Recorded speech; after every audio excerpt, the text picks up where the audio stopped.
What is up, everybody? Solomon here. Super excited to be with Genfinity, interviewing a multitude of projects across Web3. Really excited to have the team from Pangia out of the Aleph AZERO ecosystem with us today. I've got Kieran and I've got Lee. Always like to kick these off with a little bit of an introduction. So, Kieran, if you could tell us a little bit about yourself and your role within Pangia, that would be fantastic. Okay, thanks very much. I'm just getting ourselves like the video stream we shared on our own X account. So yeah, I'm Kieran. I'm the kind of creative leader of Pangia. I was a writer, an online writer and content producer and music journalist and all these kind of things for a long time. I was very dissatisfied with the models that were out there for creative people that seemed to sort of take all the value away from them. And as a result, I kind of came up with Pangia. Been working on it for a few years now. It really took off when I met this guy who's also on the call with me, who's really our crypto expert, and that's Lee Kerr. So over to you, Lee. Yeah, well, I'm Lee. Yeah, I hate the term crypto expert, but OG maybe is probably a better term. Yeah, been in crypto since 2013, so feels like 50 years versus 14, 15. But yeah, it's been a journey. I was a top 50 witness on Steam It, so I've got as well as like the crypto side of things, I've got a lot of experience in the first sort of inklings of social fi that came around then. Saw all the problems that came with it, not just from the tokenomics, but just from the problems with social media on online. Like they just copied the Web2 model, so they copied all of the problems and then exaggerated them with tokenomics. So yeah, so that's my journey, and yeah, it's been a crazy few years with this Pangia journey, but good to see like the responses we're getting back. It's refreshing.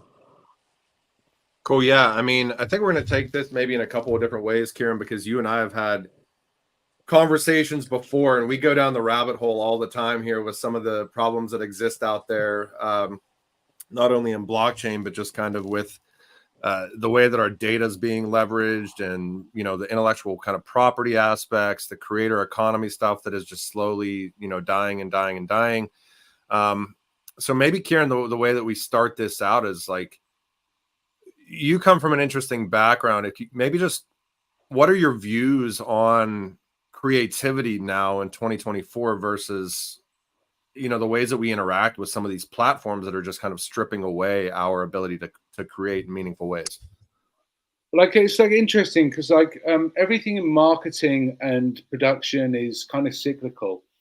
And when I first got into music journalism, the kind of mode would be that you'd be given tickets to a concert and some drink vouchers, and you'd get to interview this like top music star.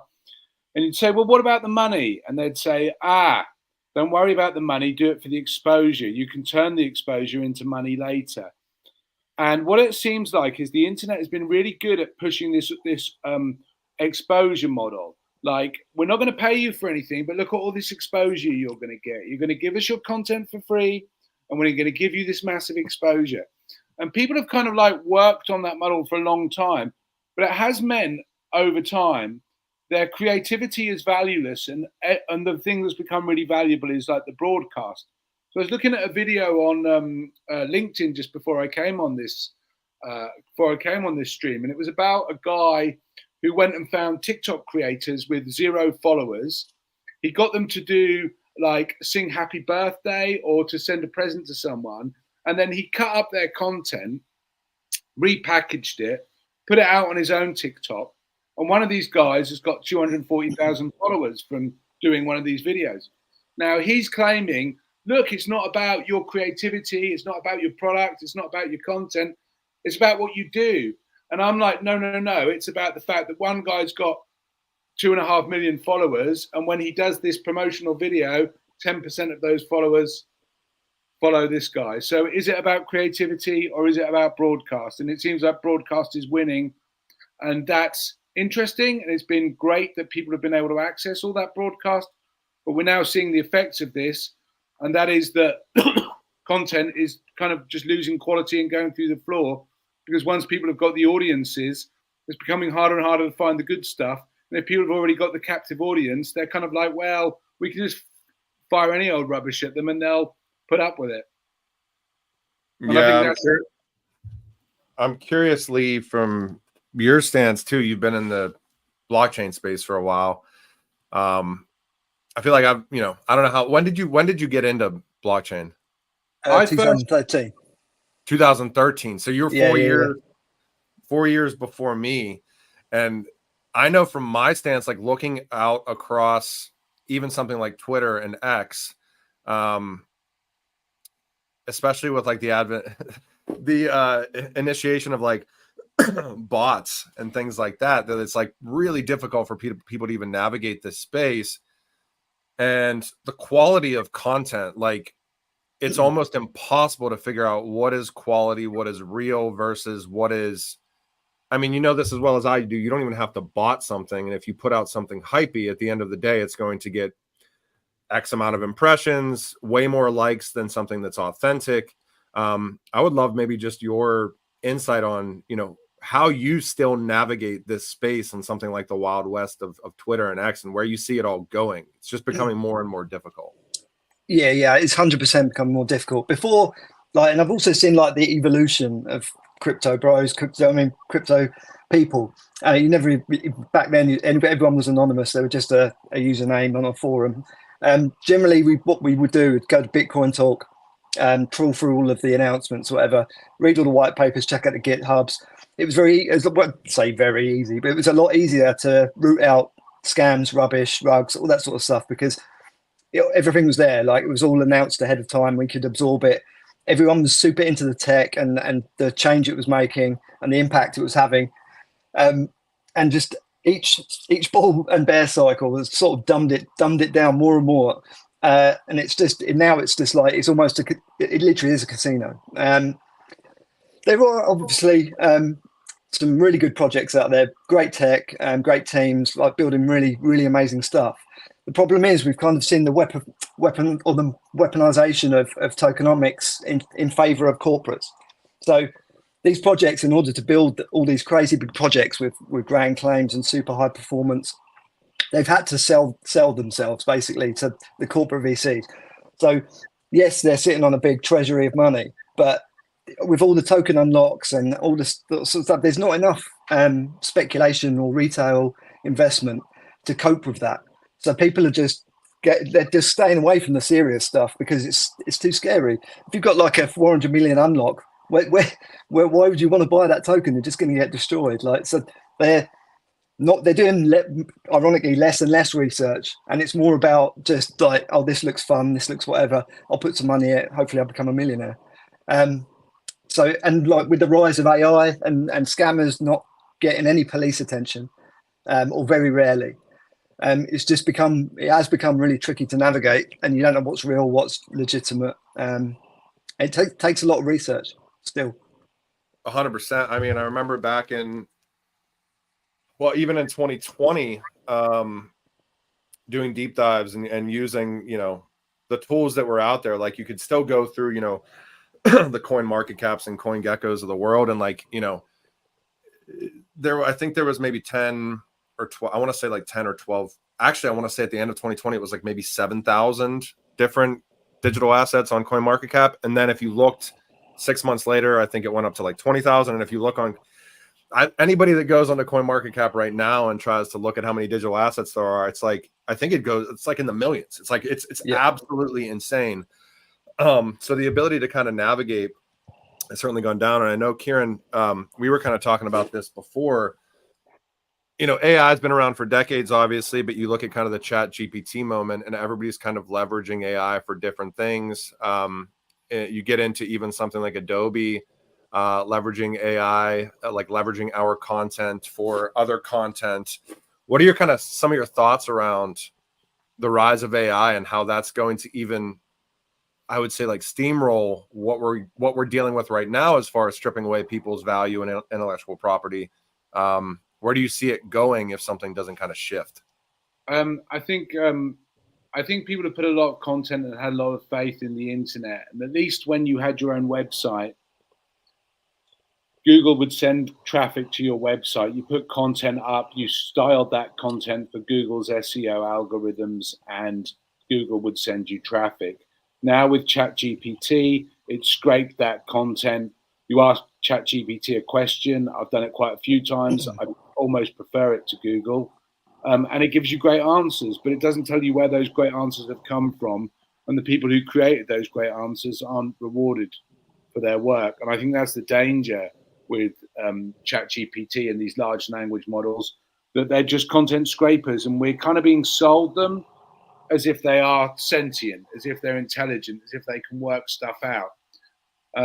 But I think they're more like, you've seen that thing where people say, bees are really clever because bees can return from 4 miles away and find their hives. But if you move their hives like 3 meters, they can't find their hive. And I think that's what LLMs are like. They're very good at predicting based on the fact that they've seen tons and tons of bits of media that are similar to the piece of media that you're requesting what the next word should be. But it does that the humans creating content.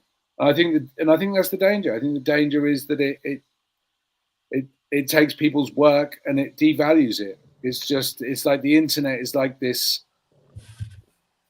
machine that's been designed over time by technology to extract the value from creativity. It's really sort of squeezing the last drops out now. I think that's what AI is. Yeah. Yeah. I mean, I always think with the chat GPT stuff, like, you know, to use it as a tool is great.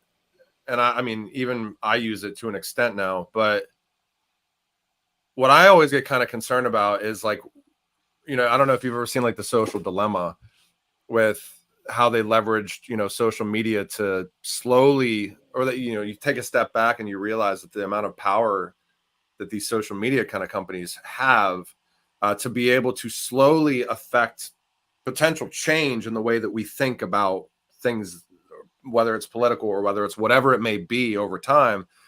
And you add AI into that mix and like, okay, I put an input into ChatGPT and I get an output, but what's going into the inputs that are giving me that output within ChatGPT in the first place? Like, are there any sort of like narratives that are being driven behind the scenes? Where's the information coming from? Where's the data being scraped from for these LLMs to go into these models? And that's where it really starts getting kind of hairy. And it's like, when I look at something like this space and blockchain and intellectual property and the creator economy stuff and real research and all this stuff, there's like a huge problem that exists right now. You know, we talk about mass adoption of blockchain and digital assets and distributed ledger technology all the time. And I always have to ask myself, like, when you start adding, you know, we see what does well on a platform like X and Twitter, and we see what gets a ton of likes and clicks. And it's normally not the stuff that in order to succeed, you would want to be paying attention to. But it's the stuff that gets the most clicks, and it's the stuff that gets the most likes and retweets and shares and all this stuff. So like you add all this different technology in the mix that might just propagate that even further. And it's just like the attention economy stuff is really kind of scary. So like, I'm curious where you guys see some of the solutions, Lee and Kieran, because I know with Pangia over time, and we don't have to get super in depth into the platform yet, but like, what are some of the solutions out there? Because Lee, you mentioned there's been other SocialFi platforms out there, and I think that we saw them, I would say, primarily starting to stem up, let's say like 2020 timeframe, and a lot of that stuff kind of went by the wayside, and now we are seeing kind of more of that stuff start to pop up. Now, I've heard people say it is 100% where this space goes, where it has to go, but I'm curious if we go to like social finance and creator economy stuff to kind of revisit the original ethos of the internet, how do we do it in a way that's meaningful, and how do we do it in a way that people start to care about it? Because I think that's the big thing, is how do you get people to care? Yeah. So as I mentioned, I was reasonably successful on Steemit, which is basically Reddit on the blockchain, but with rubbish tokenomics, basically a Ponzi, because all the rewards you had to power up into your account to give your vote power any kind of weight. So you were kind of incentivized not to cash out, because obviously the more you cashed out, the less your vote would be worth and the less clout you had. There was no maximum supply, so everyone's got hyperinflated into oblivion. But at the beginning, it was brilliant because it was, for once, like people were freed from like the advertising model, the big corporate guy in the back poking him in the back going, go mention the sponsor. And like you saw the creativity you saw on there was brilliant. Like I started my own motocross club. So I designed the kit, the graphics, started going to races with me and my mate, both, do you know what I mean, like our own little kind of factory racing team. And I did that all through my earnings on Steam. And then you saw other things like this guy built a life-size blue whale in a Norway harbour. And whenever anyone would send Steam to that guy's wallet address, it would splurt water out the top of it, and he had like a 24/7 live cam. And it was just things like that you just don't see nowadays because everyone's stopping their content in the middle to tell you they're sponsored by Squarespace or Manscaped or whatever it may be. And not just that, but the whole content is around selling you either a lot. Oh God, sorry, I'm getting phoned and pinged left, right, centre. Yeah, it's all focused around at the advertising model and the corporates behind you. They're all steering you to a lifestyle or a product.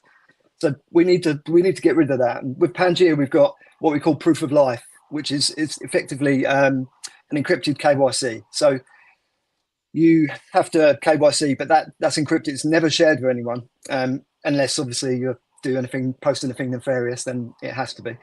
But so you can cryptographically prove that you're a human and you're interacting with a human and not a bot, because that was the problem with Steemit as well. It was rife with bots. In the end, it was bots running bots, and like same thing, upvote attacks, downvote attacks, plagiarized content attacks.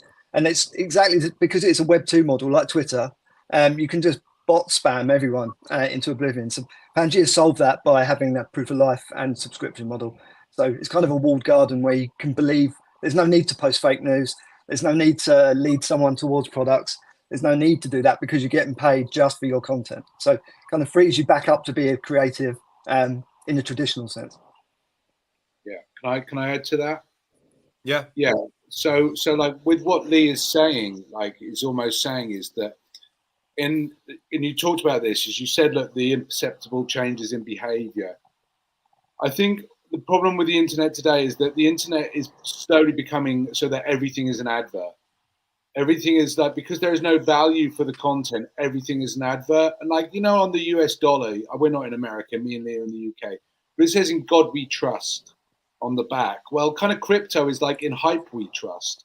And everything that goes on within Crypto X seems to me that it creates hype. The coin price is a direct measure of that hype. The crypto industry, from like looking at it from the outside, almost seems like it's become a way of valuing hype, a way of almost monetizing hype, and that's what it looks like. And so therefore every piece of crypto content is an advert for this hype. How do we hope that Pangia will change this? This is like the $1 million question. We believe that if we create the conditions that where people can have a different internet, then those that believe in a different kind of internet will come and use it. One of the things that Lee talks to me about is like, I often will get very, very kind of set in this kind of like change the world vision about Pangia. And I'll say, I want people to use it like this, Lee, and I want people to use it like that. And Lee will come back to me and say, it's not for you to say, Kieran, it's for the community to say. And that's the point of Pangia, is that we're creating this space for the community to come and do something different. If we try and tell them what that different thing is that they need to do in the space, we're not giving them the space. We're doing exactly the same as the totalitarian agencies that we're trying to defy. So what we're doing with Pangia is we're creating that space and saying to people, come into this space, make it your community, make up the rules, and see what happens in this kind of experimental fashion when creativity is put first and creativity has a value. And that value is directly returned to the creators, of course, in terms of tokens. So it's a real... This is the thing, because like you've seen the cost of a free internet. I mean, even successful YouTubers, successful Spotify artists, they don't earn enough. They've all got Patreons. They've all got, unfortunately, some of them now got OnlyFans. I mean, like they're literally, that's the only way that they can scrape a living out of the current situation on the internet. And I always say to Kieran, like 99% of crypto is an answer looking for a question. It is very, very amazingly like brilliant tech, but no one needs it in for the most part. So with Pangia, we not only wanted to create like a safe space where you're freed from the advertising model, you're freed from the corporate sort of overbears, but also it's about, you don't have to sell all these things because the economy is made to reward you, and also money going back into it gets burned, it benefits the users, keeps the supply low, keeps it manageable, rather than just airdrops and giving millions and billions of coins away. Yeah, and that's sorry. Yeah, no, and I mean, I remember, so like, you know, one of the things that was always kind of interesting to look at, if you know, I come pretty much from doing deep dives into like Ripple and XRP back in like 2017, 2018. And there was like a really cool platform they had, which was like Coil for like micropayments for, you know, basically like content creation. And I feel like it wasn't like, I think it might have been a situation where people weren't ready for something like that, to like use the technology in a certain way. So I'm curious, like, where you guys see like that kind of aspect going. Like, I think one of the big things that needs to kind of happen is that people, and I'll go back to this again, people don't just have to be aware that something is, you know, exists, but they have to like kind of see the value of using something like, you know, like a Pangia or like some of these other platforms that are trying to do what you guys are trying to accomplish. And Lee, I'm curious just your thoughts, like, where you know, do you think that people are getting sick of what's going on something like Twitter, to the point now where, you know, that maybe it is more of the right time to start using things that might have a, you know, maybe more of a value for their actual IP? Yeah, so for sure. So the one thing that we haven't struggled with when we talk to people that are using these current platforms, they're like, oh, thankfully someone's doing something about this at last. And then you get the big heads that say, oh yeah, I came up with this idea ages ago. But it's, people know the problems, they're living with it every day. It's just they don't know how to fix it, and there's no real platforms to fix it, because you get like other social platforms come along, and they're not really anything different. They're just selling you a Patreon or a DM service. The same problems still exist. You've still got bots, you've still got like no visibility unless you're the top 0.5% of people. It's just, yeah, or not just that, you've got I mean, they're even replicating Web2 like platforms now to try and just move users across, but you're just going to move the same problems across. So yeah, so it's, when we get through to like the everyday person that's going to be using platforms like this, they're very receptive to the idea of Pangia. It's just, it's trying to get in front of enough people to create that movement. Well, one thing that 100% we see happen right now is, and I can't even imagine being somebody new that's interested in blockchain or DLT, coming onto a platform like Twitter and trying to navigate in a successful way. Because like, you join a platform like Twitter and, you know, you see somebody that appears to have, you know, 100,000 followers, that's getting massive amounts of engagement. You're like, this person must really know what they're talking about. Like, and then you go down the rabbit hole there, and it's like, it's almost like, and this probably happens to most people. I mean, I know this has happened to me. I'm sure this happens to most people that have gotten into the space. The only way that you really learn is just by failing massively multiple times. And then you start learning little things along the way to be like, well, I'm not going to make that mistake again. I'm not going to make that mistake again. And it's got to, you know, we talk about mass adoption in this space all the time of the technology. And to get to that mass adoption kind of influx point, there's got to be a level of authenticity that comes along with it, and ease of use. And you take the other end of the spectrum where you've got amazing content like literally probably massively valuable content creators that are using a platform like X, and you look at how many views that, you know, they're getting organically compared to somebody that's just botting out everything, and they're totally kind of under the radar, just because people associate numbers with value. And I think that's a huge problem. Like, you can't associate likes, retweets, you know, impressions with value in this space, because most of it's not real. So I think when I look at like, when I hear about what you guys are, you know, are trying to build here, I think it could be like a huge win for some of like the content creators that are providing value, and then you let the the actual human beings decide what's valuable instead of the actual bots arbitrarily just bump numbers up for stuff that may not be. I don't know if either of you guys want to maybe expand upon that, but it's just trying to point out some of the existing problems is kind of crazy. Yes, so like I said, on my time on Steam, I saw all of these problems with upvotes, downvotes, everything. So basically, you powered up your coins, which locked them for a 12-week period. Well, say locked them permanently, but then to unlock took 12 weeks. And how much like bag holding you had, so how big your bag was, impacted the weight of your vote. So you had this horrible problem with people would come up with amazing content, and then a whale would come along and go, yeah, they're competing with me, because everyone was competing for the same reward pool. So they just, a whale would come along, downvote, and just wipe out all of their rewards. So basically, if they had like $200, they just go zero. So you had this horrible toxic mentality of these guys just getting rid of anyone that looked like competition. And also then, because it was so hard, then you had this horrible toxic vote begging and jealous like nature. Why are you voting for them? Why are you voting for them? You voted for them twice. You haven't voted for me once. It's like there was no like sort of interaction with building any rapport. It was just straight up like jealousy begging, and it just created this horrible atmosphere. And then I mean it sort of showed you how non-decentralized it was when Justin Sun came and bought the Steam Teams tokens. Threw out all of the witnesses, replaced them with sock puppets, and just basically took over the entire network. So, which is why Hive ended up coming into play when it was forked off. But unfortunately, they forked off the same problems, the same toxic mentality and vote begging, and we needed to remove that with Pangia. So, one, how do we make sure that everyone's a bot, not a bot, or allowing people to game the system with bots? So that's our proof of life. So you got that. So you're proving that like each person owns their voice and is cryptographically proving that they're a person. And then you basically reward them for their attention.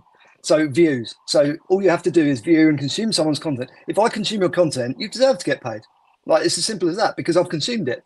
But the good thing is I've consumed it with my attention, not with an upvote, not with having to pay for it, not with any of that stuff. One subscription gives you access to everything.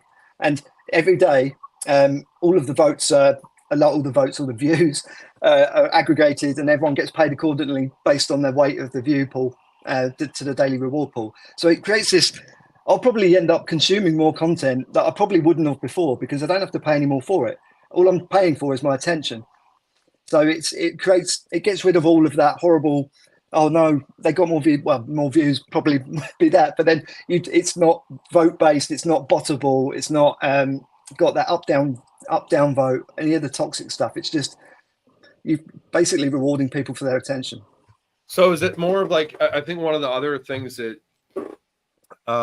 is always interesting to me is if you look at like governance aspects in this space, and like I think without getting too deep into the weeds with the VC stuff that kind of occurs naturally, but like it's always interesting to me where it's like, hey, we've got this governance token, but then like VCs who aren't incentivized at all to participate in any sort of meaningful governance, like have a ton of governance tokens and X, Y, and Z. Like you're kind of more talking about like here's a level playing field to an extent, and it's literally based on viewership, and there is like kind of the proof of life aspect too, which is cool. Yeah, I mean, Kieran will probably be able to explain more of the sort of how the network's structured and the reason it's structured in a way to stop people like when you hear the term shadow ban, you hear the words like if your content isn't viewed by the first 1,000 people all the way to the end and commented and all that gets thrown into the hole, and basically it's impossible to find unless you've got a direct link. So Kieran will probably go over the how we've got around that basically. Yeah, I think Lee said something that really I'd like to just magnify on there. And Lee just mentioned the idea of ownership. Pangia is about ownership. Like the proof of life system that Lee's mentioned, we don't see it as a KYC or a kind of like way of tracking people's behavior or knowing who they are or being able to spy on them on the network. We see it as a kind of ownership. Like if you're going to put stuff up online and you're going to say it out loud in public, own it. Like be who you are. Like equally, like the site is community owned and all of the content is owned by the users. And so really Pangia, what Pangia is about really at its core is ownership.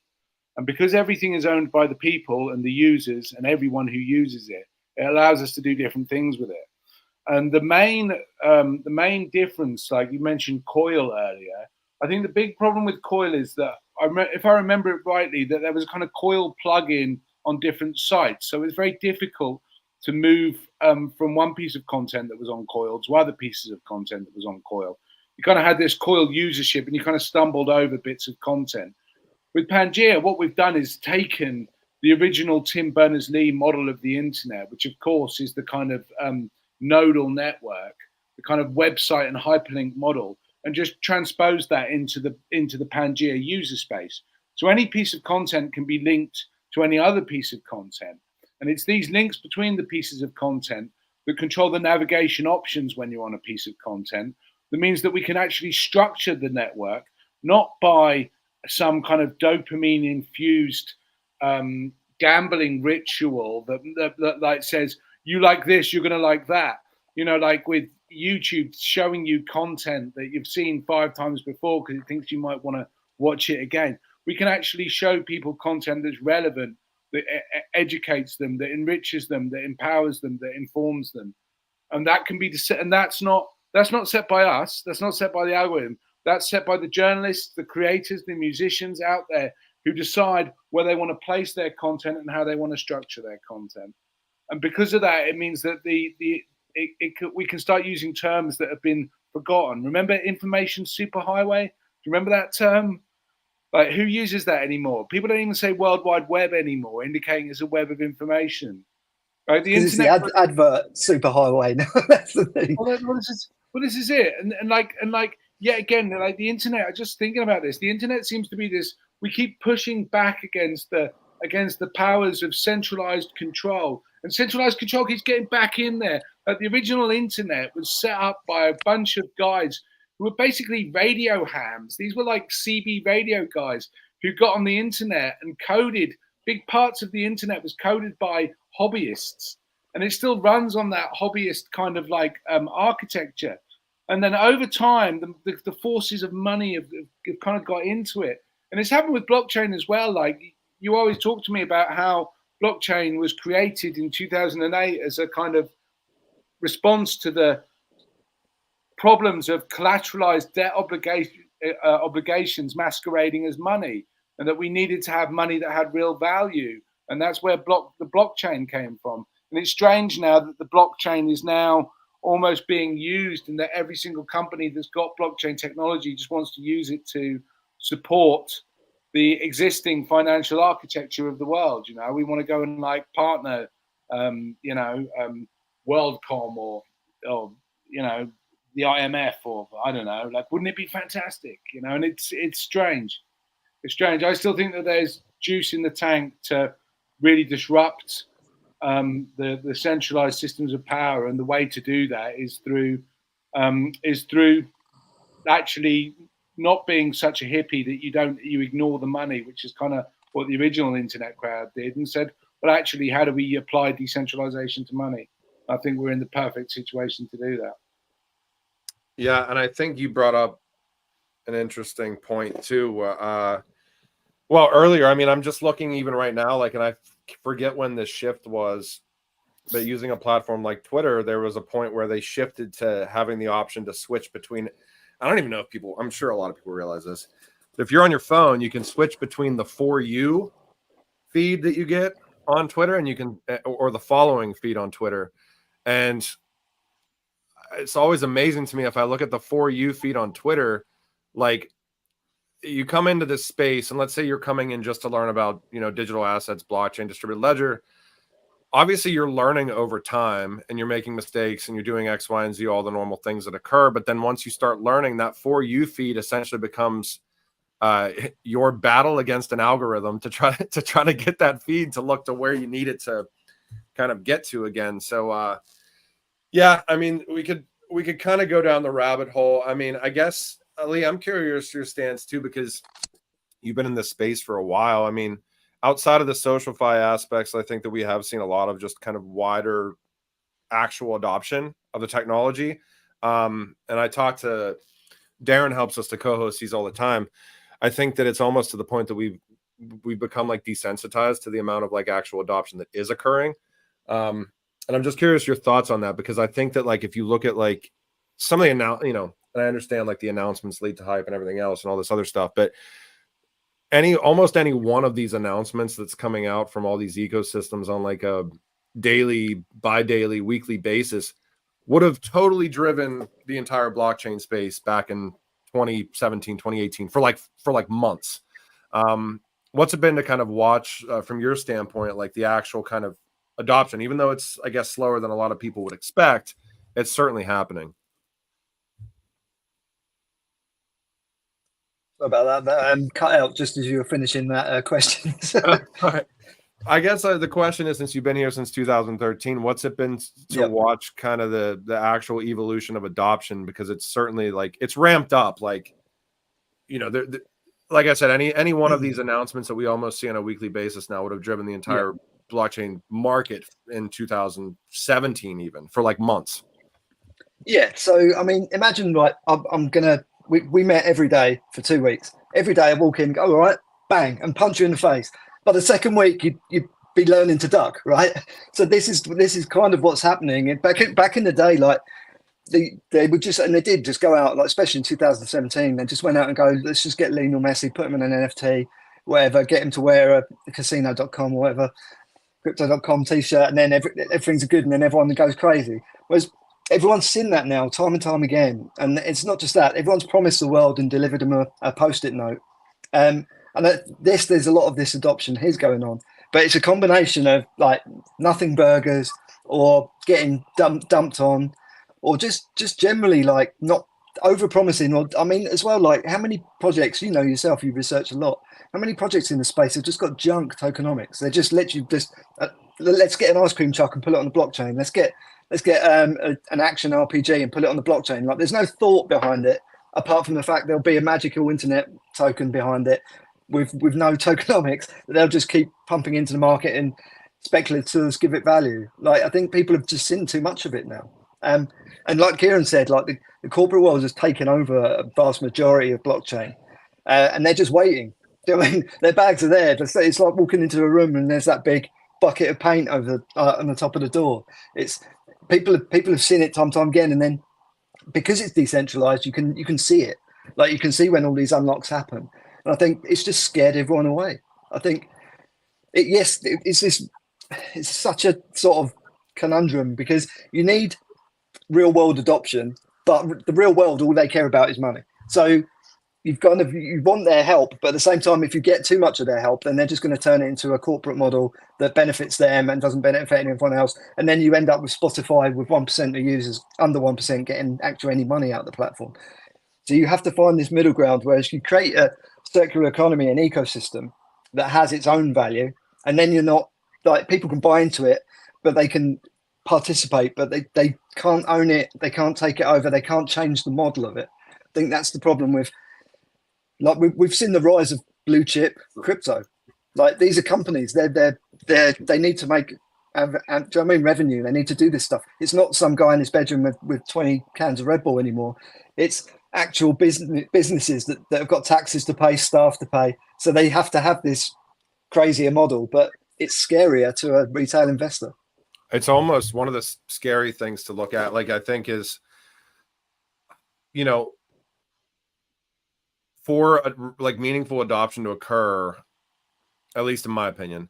And then I know we've got about 20 minutes left, so I want you guys to kind of walk through a couple of these things for us, and I'll give a shout out. And I know we were talking about stuff before, but I mean, shout out to AZERO for allowing us to, or helping us to do these types of spaces. But if you look at like content creation out there, and if you look at like what does really well, like the algorithms obviously kick everything, and for meaningful adoption to occur in this space, I like fervently believe that people need to be using what's built on these networks. But if you look at the content creation, the incentivization for content creation on a platform like YouTube is, like Kieran was saying, it's the hype, right? And it's the hype twice a day to pick up on the YouTube algorithm, strategically place your content twice a day, get people all motivated, get people all X, Y, and Z.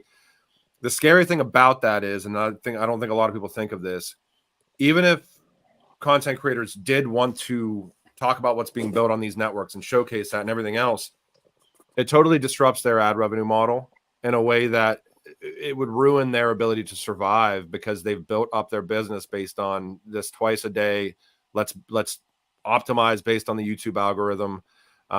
So then where does the valuable content go? And I've like heard people say that, like, from the bigger account standpoint on YouTube, like, I've tried talking about what people were building and my views went drastically down because the people weren't getting hyped up about about nonsense. And it's just like, that to me is absolutely wild. Like, something's got to totally shift. We talk about adoption in this space. Adoption's not going to happen from people being hyped up. I mean, at the end of the day, adoption is going to start happening from people using the technology.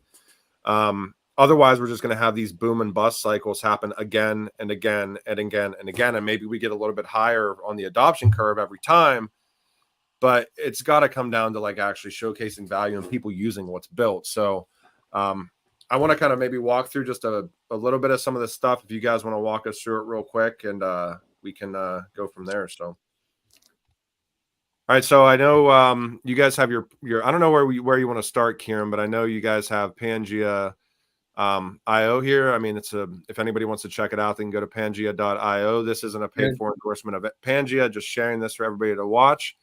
You want me to go to the product deck though, Kieran? Go to the product deck, and Lee and I'll just talk you through the product deck. So if you just zoom in on it, just like you should be able to use the Google Drive button at the bottom there in the bottom center. You should be able to, yeah. So if you just go to the first slide, that's the product guide. So here we have the homepage. Let's have a look at the homepage. What this is a representation of the latest content that's on Pangia. So you can see up on the top right corner, Simon, he's our design lead. He has just left his wallet in there. So he's kind of clipped his wallet there, and like, we are mobile ready at the moment. So this has kind of got like the latest content that's been added to the network.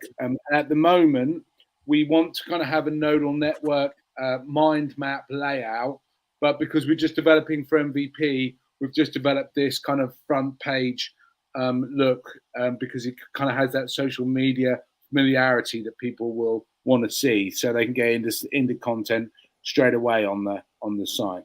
Yeah, I think to add in as well, just before we leave this page, is the problem and also the benefit is that some people are going to come across this and go, it just looks like a normal website.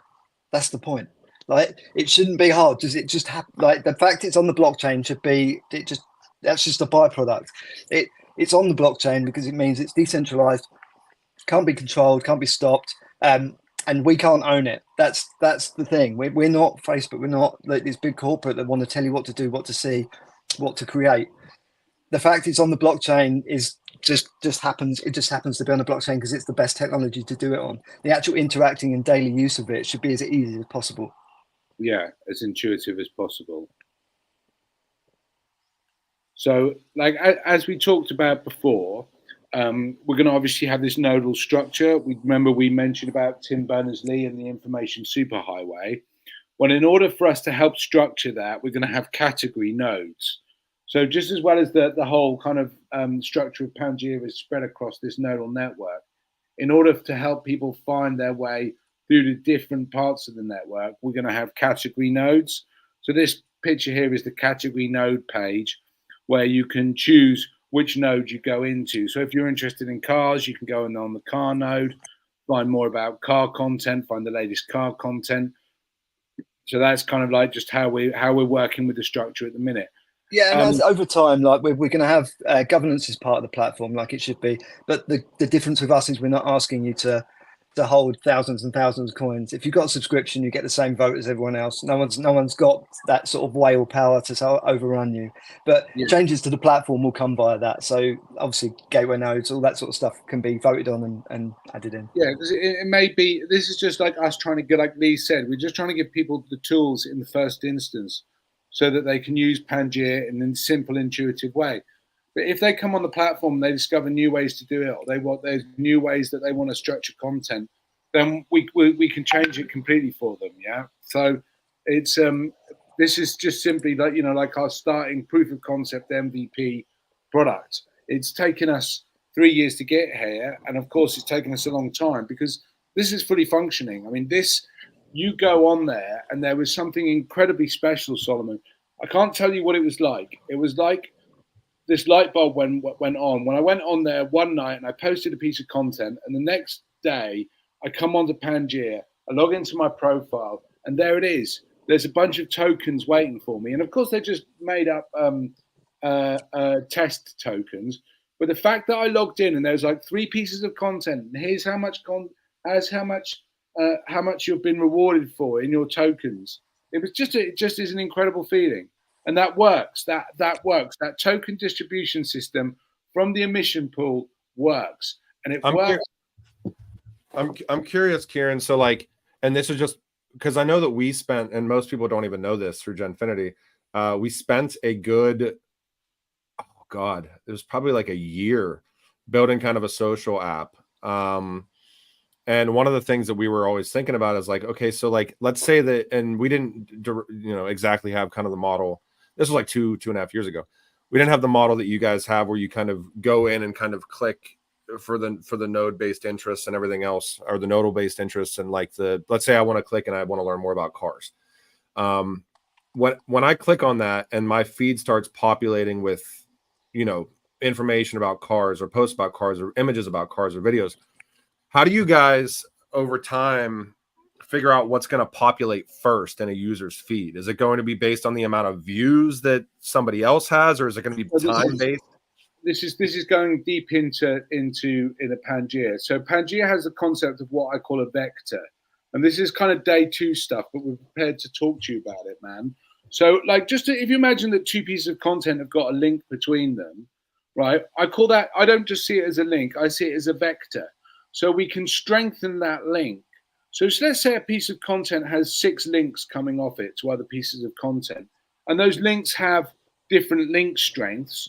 Well, we can give you in your navigation options the link that is based. So your top navigation option will be the strongest link. And in order to curate the network, users will have the option to strengthen links. So it won't just be a case that 2 things will be linked together. If Lee, for instance, posted up like a news story, and you came along, Solomon, and you said, hang on a minute, I've got a video of this news story happening. And I was like, man, this video that Solomon's posted really validates Lee's news story. I think these need to be linked. I could go in and I could strengthen the link between those 2 pieces of content. And then if users came and used that link between the 2 pieces of content, I'd get paid. So I get paid for curating it. And I call that concept the concept of a vector. And this is how it works. Like, so over time, like as Pangia develops, like the ultimate goal of Pangia will be to take users into a 3D space that they can browse with VR, where they're looking at different content, like in a content universe, where they can actually see the content and like look at the content connections between different pieces of content and zoom in and zoom out on those pieces of content. That would be the ultimate way for people to browse Pangia. That's maybe a day 2 or day 3. Yeah, sorry for throwing you a curveball. But I think it's interesting. Like, I think of it as like, with all the, the stuff with Genfinity trying to basically bootstrap out a media company from the onset. We failed and succeeded so many times. The one thing that we've kind of learned is that feedback loops are really important. And to bootstrap out like the value of like content, where it's one of the reasons why if you see that we do a podcast or a space, normally we'll do an article after it and follow it up and kind of try to tie as much in together as possible, where it's not just kind of a one and done type thing. So like, I think when I look at this and maybe envision of where you guys are going with it over time, it's like not only the best individual piece of content wins out, but like the way that content comes together almost makes the content more authentic in a sort of way, because you have a lot of different participation within the original piece that adds a bunch of context. It's pretty interesting. So yeah. The good part is as well, sorry Kieran, the good part is that we don't decide that. Like, we're not doing it based on the revenue that we're going to earn for your post, because we don't. That's the thing. Users get to sort of link everything and get to say what is relevant. So like you're not relying on YouTube thinking that your content's going to make them a load of money, basically. So the community can, in a decentralized way, really structure the network in a really good and unique way. Well, what it does too, I think that's interesting too, and I hope we don't run out of time, guys. One of the things, like, so I've gotten asked this so many times in the past, is like, how do you build an account organically, or try to build an account organically? And one of the things you do, not just like the feedback loop stuff, but people or projects with similar interests, like you want to try to involve them in whatever content you're finding. So I used to do like deep dives and research as much as possible. One of the things that I tried to do every time is like, who else is researching? Who else is doing similar stuff to what I'm doing? I'm going to tag them into some of the stuff that I find and see if they're willing to like engage with it, because, I spent hours and hours trying to find this piece of content, or trying to deep dive into something and find a piece of information that nobody else has. Maybe they'll think it's valuable. I think that's interesting too, when you get into like this type of aspect. Like, I can see all sorts of user interactions together, and then you start kind of forming like almost like people that you want to engage with more, or posts that you want to engage with more. So I find it pretty cool. So let's go through like some of this other stuff here, guys, because I do fear that we're going to be running out of time. I told you guys at the onset, when we start getting into the weeds, like I've talked to Kieran on the side multiple times over the past couple of years, and we can really go down the rabbit hole with discussions. So I'll share my screen, Kieran. You can continue walking us through here. Yeah, so this is like your public profile. It's got your content on it. So if I was to come to, like, so there's Simon Roddice there. He's the man with his glasses on. This is some of the content that he's posted. Yeah, and then like this next one, this is a piece of content, a piece of text content. So just keep going. There's nothing much to write home about. Here's audio content. So the audio player, which is working. So this is like a day 2 piece. This is this is a visualization of what the link network will look like. So whether or not this is what it looks like in sort of flat 2D, or whether we change that, we don't know. But it kind of gives you an idea of how content is structured, and content will be structured on Pangia. So this is the system data. I mean, this is the bit that like your crypto guys are going to really love. As you can see how much the daily reward pool is, how much the seeds are. What's this? The searches that have gone on, the seed types. So you can see the data that's coming out of Pangia, and obviously that works. That absolutely. And also, works. again, to go back to like the sort of the traditional social and creative platforms that are out there, they hide most of this apart from your stats. Like, so we're just it's true crypto. It's completely decentralized. Everything's transparent. If everyone's looking up cars or bunny pictures, then you'll get to see it here. So it's turning like the model on its head. Like nobody knows what stats and stuff YouTube get, where it's all guesswork. So yeah, this is the point of really crypto, isn't it? Yeah, this is really interesting. I was going to ask you guys, because I mean, I haven't seen this before. So I know you shared it with me like a week ago when we were talking about this space, but this is the first time I'm looking at it. And you look at like the user portal. So like for those of you guys that don't know, I mean, obviously for those that are doing YouTube videos and things like that, you have your like YouTube studio where you can go in there and you can like track analytics and all that other stuff. But the algorithm of YouTube or a platform like YouTube, or the algorithm of a platform like Twitter or X, it's kind of a guessing game. So like I know people even go in and they're like, that are doing YouTube videos consistently, and they're like, what are the tags that I should be putting on my video, because it changes every couple of months. What's going to get me the most views? This is really interesting because this is directly, I mean, you said this is going to be accessible to people using the platform. So like, let's say that I'm starting to do content on Pangia and I'm pushing, I want to do X, Y, and Z content. And I'm pushing that content and I'm not getting as much traction as I want. I can look at this and be like, okay, well, the people aren't engaging with the type of content that I'm pushing out. So maybe I should be switching based on the actual metrics of what's going on the platform, which I think is massively interesting. Yeah, exactly. or even more so, like with Pangia, you should just go and find a discussion where people are talking about what you want to be talking about and add to that discussion, rather than just being another voice in the wilderness. Like, what's going on in the discussion? Come and find what people are talking about. Add your knowledge to it. Like, what are the current aspects of the, of any particular topic or subject or category being discussed, go and add to it. Content is everybody's. You can add to it, and like everybody benefits from you adding to the content. So by you adding your content and making things more interesting, that people are more likely to find the content that you're linking to, so that everybody does well by you doing well. So rather than it being a competitive model where it's either look at my stuff or don't look at their stuff, like it's look at my stuff and look at their stuff. Yep. Walk us through the user dashboard, and we'll get through this with you guys here. So this is literally like how much Sai's been making. So you can see there, he's got his edit, his profile, he's got his wallet, his transactions. Yeah, so this will be the private side of the user's profile, so where they see all their earnings, or they can edit their content, they can update stuff. This is like the non-public facing version, essentially.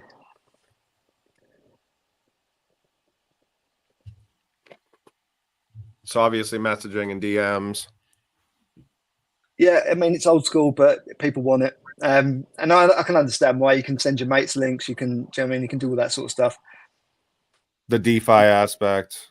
Yeah, so we're going to have incentivized liquidity pools from launch for the benefit of people like if at the beginning, it's obviously the price is going to be lower whilst the network expands. So you can park all of your earnings in the liquidity pool if you want and make some extra bank on that.